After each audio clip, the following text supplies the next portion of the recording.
How to change difficulty in Solo Leveling Arise. Are you on Solo Leveling Arise and want to play at a different difficulty level? If yes, you are in the right place. Welcome back to Crazy Gamer. In this video, we are back with another Solo Leveling Arise tutorial, and here is how you can change your difficulty settings within the game. First of all, go ahead and launch open the Solo Leveling Arise game on a device.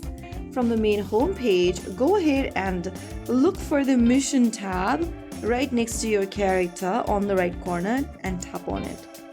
You can open up any story, mission, dungeon, or the area where you select levels to play.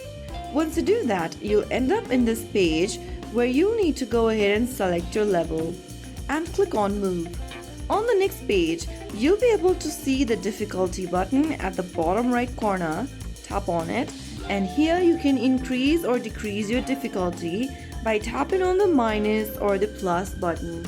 Now go ahead and select your mission and enter the mission, and then you will be able to change your difficulty setting before starting the game. And there you will be able to change your difficulty setting before starting the game. So that's how it's super easily done. If you found the video helpful, don't forget to like, share and subscribe to our channel. I will be back again in the next episode. Thank you for watching.